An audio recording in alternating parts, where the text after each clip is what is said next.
Do you know the profound difference between mystics and religious scholars? While scholars master sacred texts to speak about God, mystics experience the divine personally and strive to give voice to their experiences. Theirs is not second-hand knowledge. Their intention is not to pontificate, nor to prove the existence and oneness of God. Mystics simply cannot contain the love and longing they feel for the divine. Sensing that truth can only be felt and lived, they fear that verbalizing it might tarnish or distort its sanctity. They wish only to share that divinity they have drunken so thirstily, that profound love which can never be confined to words or concepts, with those who feel as they do. Recall the moments when you were swept away by love, those moments when your heart and body trembled with passion, when every melody reaching your ears seemed written and sung just for you, when you had not the shred of doubt you could tear down mountains and erect new ones in their place. Those moments you pleaded would never end but last for eternity. You felt as though the world could no longer contain you, did you not?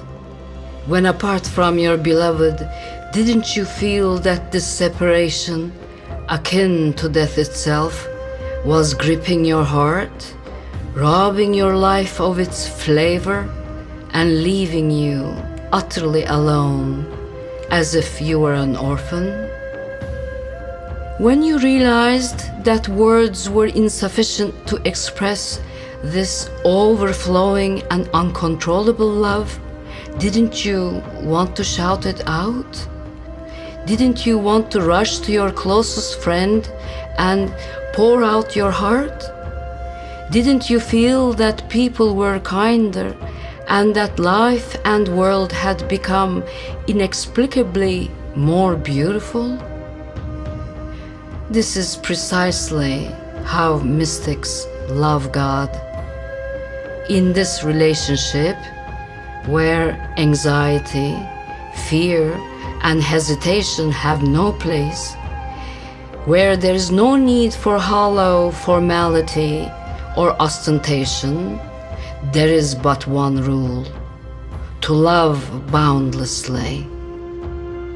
To learn the unconditional nature of love over time and seek to weave it into the very fabric of life itself. As Omar Khayyam said, if your heart has not been kneaded with love, enlightenment will elude you, whether in a dervish lodge or a monastery. If you have truly loved once in this world, you are beyond both heaven and hell. This love, which purifies the human heart of all calculation and fear, turns into a dervish's defiance and a prayer like no other on the lips of a woman.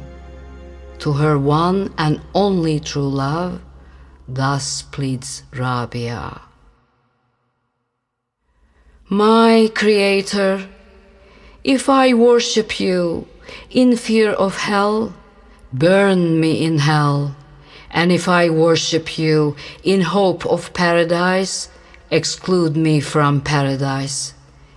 But if I worship you for your own sake alone, then withhold not your everlasting beauty from me. Do you think we need complex concepts and rituals to touch God and feel His presence?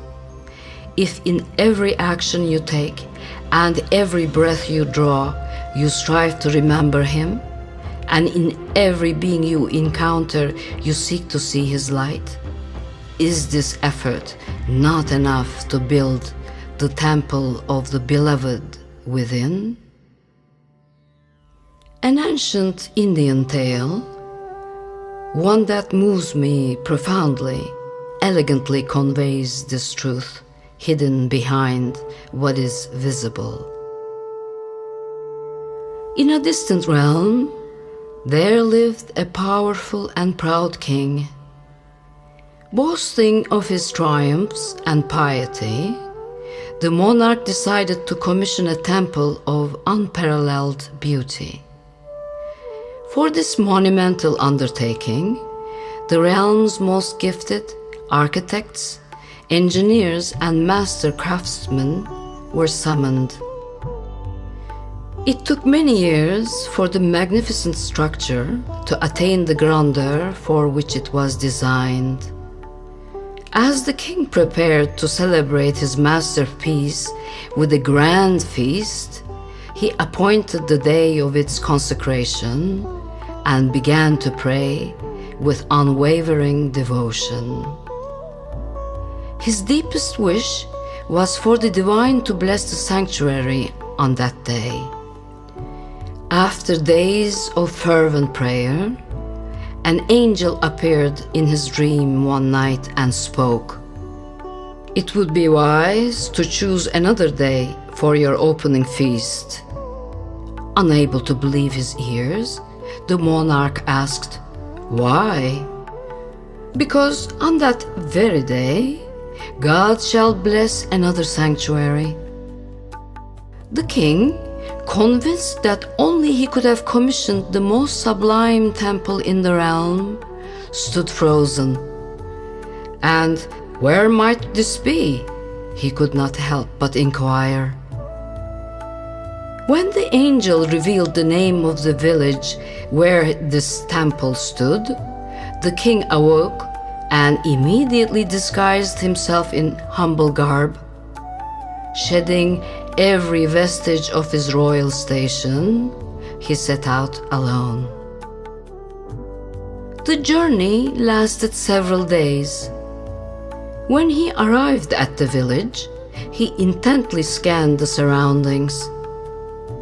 Seeing no edifice resembling what he was looking for, and under the curious gaze of the villagers who wondered what he was doing there, he asked, "I heard that there is a magnificent temple here.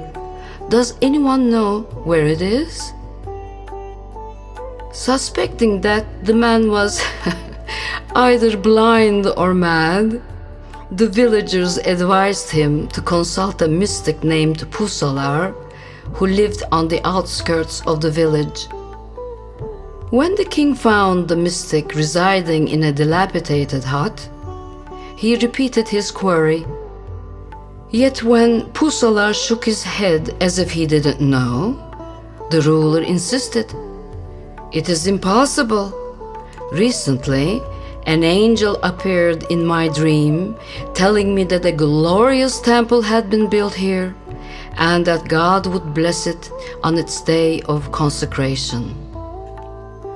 Poosalar's eyes welled with tears.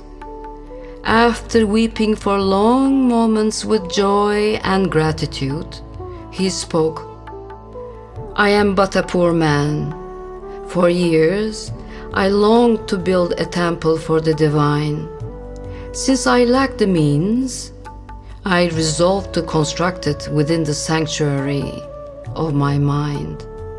Each day, I laid a stone, erected a pillar, and carved its marble.